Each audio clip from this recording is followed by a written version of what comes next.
Labas vakaras. Labą vakarą. Ar su Arnoldu kalbu? Taip. Sveikas, Arnoldai. Turėjai sekundę pakalbėti su manim? Taip, turiu. Pareigūnas Kęstutis Pirulskis. Aha, klausyk. Klausyk, mes čia gavom tokios informacijos. Ne tai, kad gavom, bet patikrinom. Rugsėjo 30 dieną.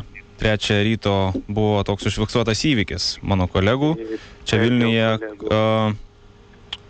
dėl tavo senelių priklausančio automobilio. Ir viskas taip išėjo, kad žmogus, kuris vairavo, buvo pabėgęs, o tu sėdėjai šone.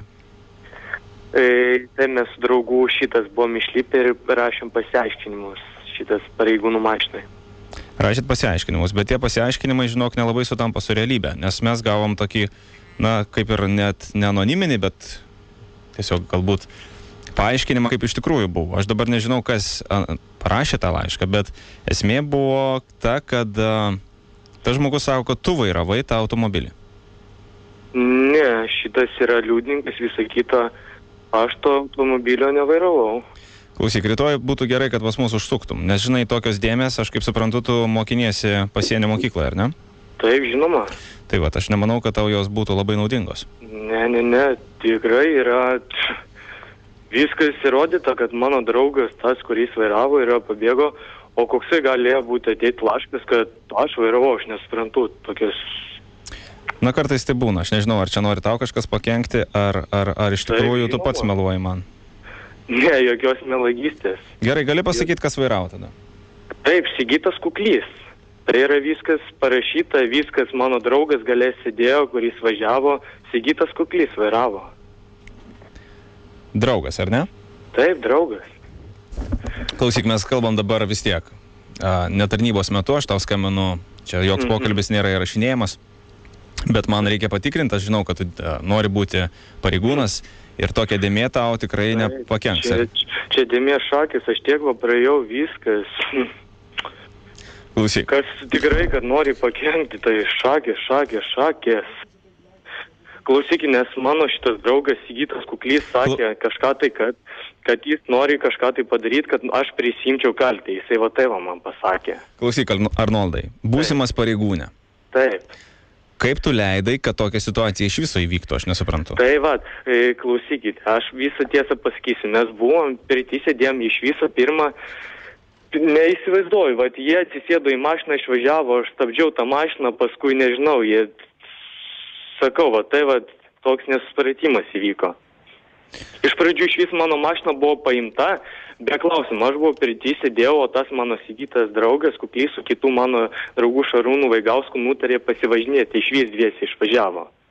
Be mano, paskui atvažiavo, paskui vėl užvedė mašiną, vėlgi išvažiavo, bet aš buvau, nežinau, va, jokio leidimo nebuvo, aš. Man sunku patikėti tavim. Nesuprantu, kad... Arnoldai, man sunku patikėti tavim, tu supranti? Nes tu kalbi, tu jaudinės dabar, aš suprantu. Ne, žinoma.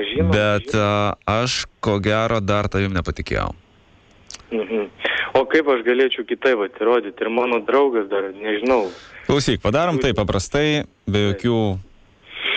Man tiesiog, supranti, aš žinau, mano kolega žino ir dar vienas žmogus žino, kad mes nebežinotumėm. Yra labai paprastas dalykas, kaip sakoma, pavaišinti vakarienę.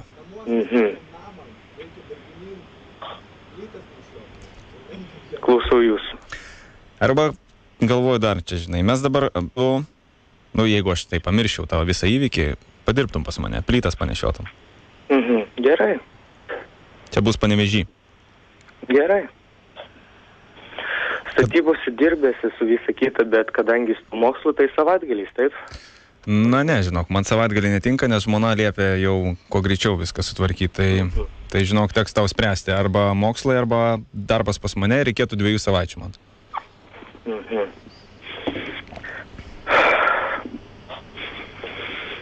Dėktų mano.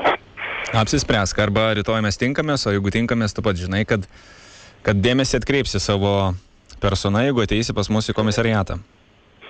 Taip, tai kaip tarėmės dėl viso, kai visą kitą, kokiais klausimais, aš nesuprantu iš vis, kas vyko, koks tas anoniminis laiškas, nuo ko, kai viskas, aš nesuprantu. Arnoldai, Jeigu tu nieko nesupranti ir tau niekas neaišku, rytoj atvyksti pas mus 8:30 į Vilniaus komisariatą ir aš tau viską paaiškinsiu. Bet jau tada bus oficialiai užregistruota, kad tu atvykai ir tau yra pareikšti kaltinimai. Kitas variantas. Tu rytoj atvažiuoji pas mane į Panevėžį ir padirbi 2 savaitės pas mane, nešiodamas plytas. Renkiesi.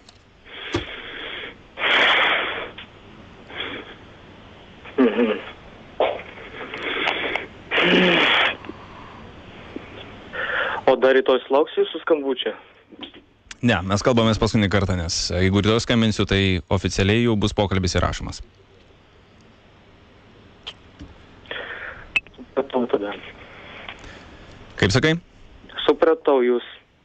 Man reikia iš tavęs atsakymų. Reikia su pareigybė šnekėti. Šiandien nueiti visą pasakyti tiesą majorui Skačkauskui. Visą kitą, kaip buvo, paaiškinti tiesiog situaciją, kaip viskas buvo. Aš pasakysiu visą tiesą, įrodysiu visą kitą. Pasakysiu visą tiesą, kaip buvo, nes aš supratau tokį dalyką, kad Sigio kvartalė. O tu gailėsi? Taip, aš gailiuosi. Aš gailiuosi, kad tokia situacija įvyko, kad aš esu tikrai nekaltas. Ir daugiau tokie dalykai nepasikartos, kaip tu galvoji? Tokie dalykai niekada gyvenime daugiau nepasikartos. Niekada gyvenime, nes aš netgi išgėręs geros metoniškos, aš nesėdu už vairo, nes bijau. Maladiec, galiu pasakyti. Va čia tai pareigūnas. Не, tikrai. Респект и уважуха. Респект и уважуха, чувачела. Молодец. Radio stotis Zip FM iš Vilniaus, radistai Jonas ir Rolandas. Sveikutis. Labuka. Labuka. Arnoldukai, Kas geresnio? Kaip savijauta? Jo. Kas geresnio, kaip savijauta. Man į pasiečių mokyklą laikas, skambina draugas, 10 skambučių. Nekeliu, nes kalbu su jumis. Nu, matai. Žodžiu, man reikia skubėti. Skubėk, linkėjimai nuo Sigito, beje, jis tave ir užregistravo. Ačiū už gerą pokalbį. Nuo Sigito, blemba. Eina šiaip, žodžiu, aš įsivaizduoju. Viskas tvarkoje. Sėkmės. Gerai, dėkui. Kai užaugs ir būsi pareigūnas, mūsų nestabdyk. Ok. Gerai, keliaujame.